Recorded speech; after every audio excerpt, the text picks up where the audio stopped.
am Chichi, and right now I'm actually doing my laundry at 7:30ish in the morning.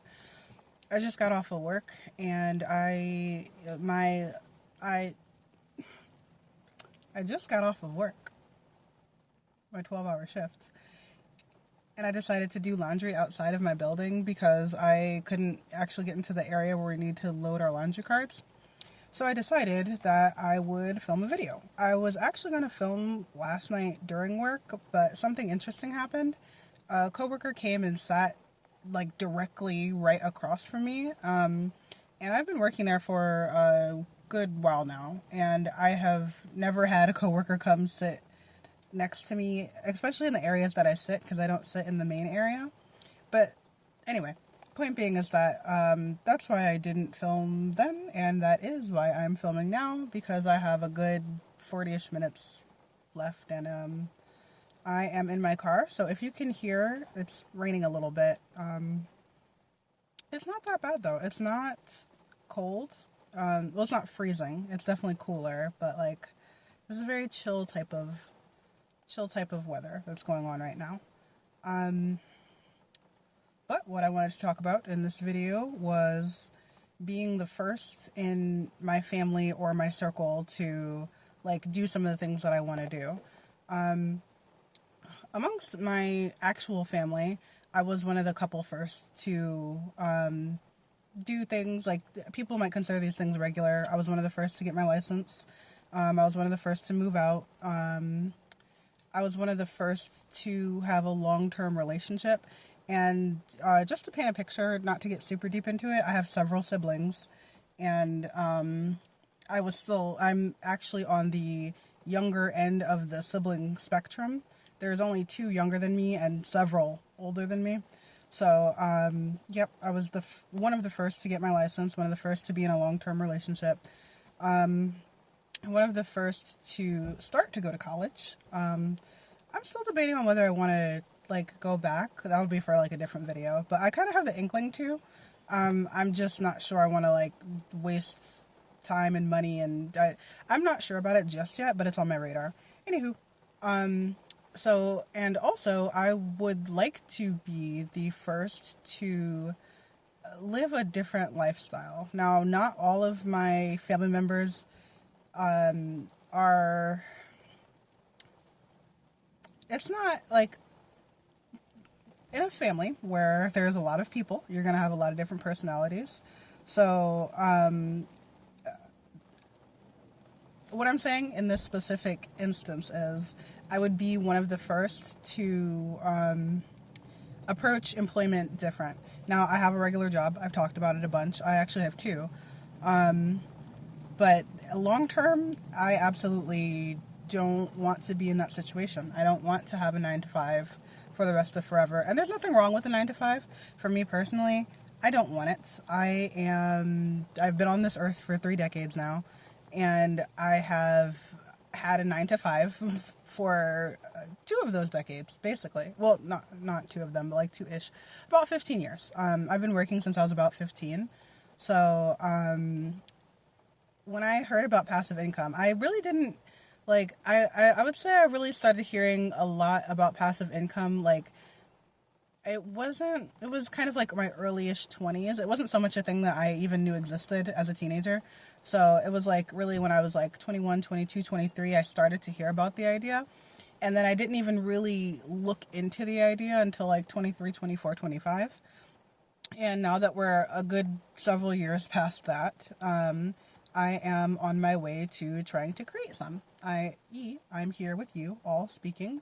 I have started one stream of income, and that just leads me right round to like why I wanted to talk about being the first in my family or in the circle, like in my community that I know of doing what I'm doing. I am very appreciative of the internet because there is a lot of examples. And of course, not everybody's going to be in the exact same boat. Like, I personally don't have a lot of support. That hasn't deterred me. Here I am doing the thing. But that is something that, it comes into account. the way I would have liked to start my passive income journey slash like entrepreneurship. Ideally, it would have been nice if I were able to not have to pay bills like that. That would be great. So I could just work on what I wanted to work on. That is not my reality, and that is okay. Like I said, that's why I'm very grateful to be able to look toward the internet and to people who are in similar situations. Like I've followed a good couple people who I've seen like be very vulnerable in their journey and, say they absolutely started from the bottom, and some of them started from under the bottom, which that's very inspiring to me. Because this is a tough thing. And anybody who's like attempted it or anybody who's done it and has come up from it understands that. Yeah, so that is where I'm at in my journey with that, and tying into my family a little bit more and just relationships in general. Something else that was on my mind was the golden ratio when it comes to relationships and or interactions. Like, it doesn't need to be a relationship. It could literally be like with, I don't know, like a coworker or like an acquaintance or maybe like your local cashier. So just the idea of the golden ratio, it's by a guy named John Gottman, and he did a lot of research on like relationships and stuff. And I can't even begin to like he did a whole lot. He's very known for his works about relationships and such. And I do want to get into his work a little bit more with other videos because like that's his thing. So anywho, the golden ratio, what it is, the golden ratio with relationships, because it can be in relation to a lot of things. Like when I just looked it up to do a little bit of research before I started this video, I saw there's like a golden ratio with nature and science and things like that. But the one we're talking about here is with relationships. So basically it's the golden ratio for relationships is 5-1. So for every 5 interactions, if you have one bad interaction within those, or no, excuse me, for every, what is it? Okay, I don't want to mess it up, but this is not verbatim. This is paraphrase now. For every 5 relationships, if you have one negative interaction, the relationship can still be a good relationship. And if that ratio starts to like falter, if you're starting to have like say within 5 interactions, 2 of those 5 reactions were bad and 3 were good, that can start to sour the relationship. And that's been something that I have been thinking about because I'm just at a point where I'm reevaluating some of my relationships. And, again, it doesn't have to be like, these are not like, I'm not speaking about just like one specific relationship, just in general. I'm kind of reevaluating how I have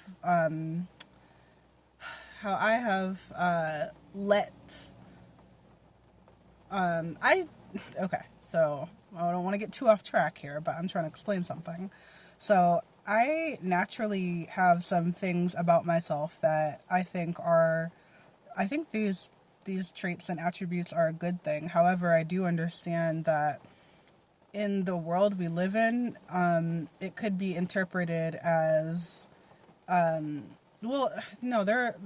good people and there's not so good people. So, I don't intend on like hardening my heart and having a defensive stance when it comes to people. However, I do understand that something I do need to do more is be a bit more critical of what I deem okay within a relationship, which is why, this is where this topic came from. I was a person who gave the benefit of the doubt a lot, way too much. Like, there we go.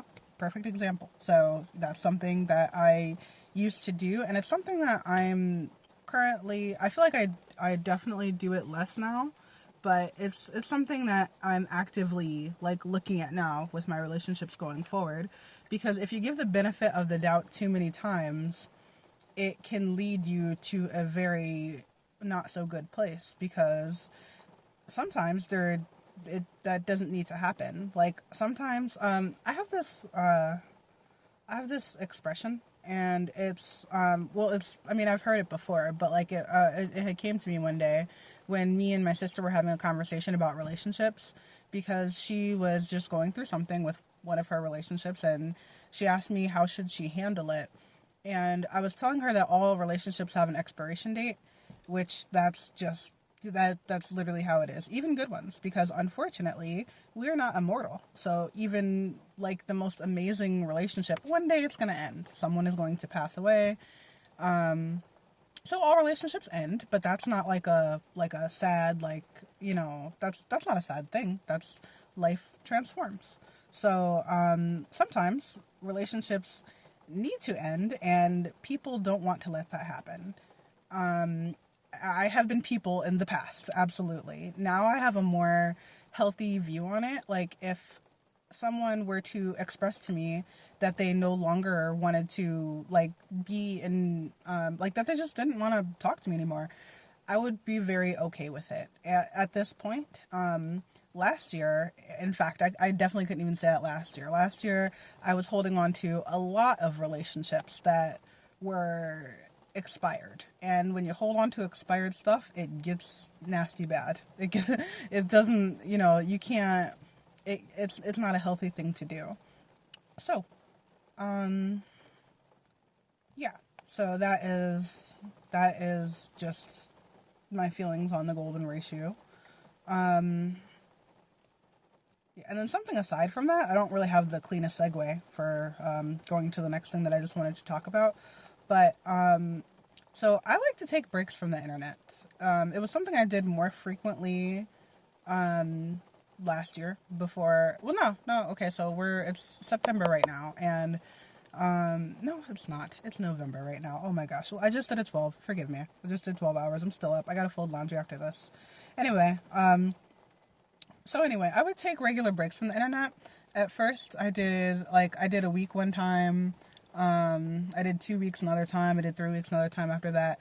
And then there was a full 30 days where I did not get on the internet whatsoever. Nothing. I wasn't on Instagram. I wasn't on YouTube. I wasn't on Twitter back when I had a Twitter. I wasn't on Snapchat when I had my Snapchat. I deleted a lot. I might have mentioned that before. I deleted a lot of my old social media. But anyway, so for that full month that I was off social media, I kind of like recalibrated to the world, and that was like really, like, it was very refreshing to me. So I think, excuse me,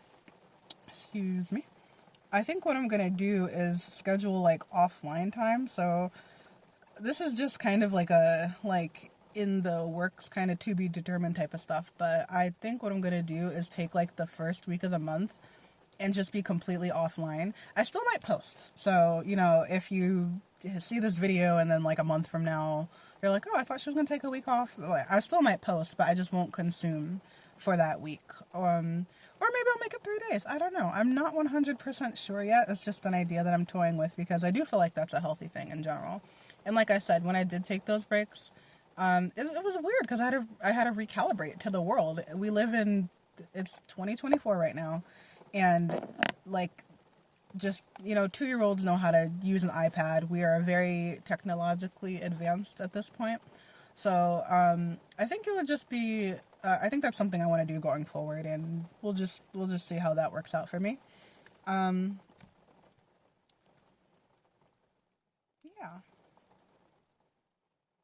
I didn't have those were kind of the 3 topics that I had. I'm trying to kind of just scan my brain to see if there's anything else I want to say. And I think pretty much these are how my videos are going to end, is like, I'll have some ideas, and then like I'll do like a quick brain scan to see if I like want to, if there's anything else that kind of just pops up at the end. Sometimes it does, sometimes it doesn't. And I don't think so. So I will talk to you guys in the next video. Later.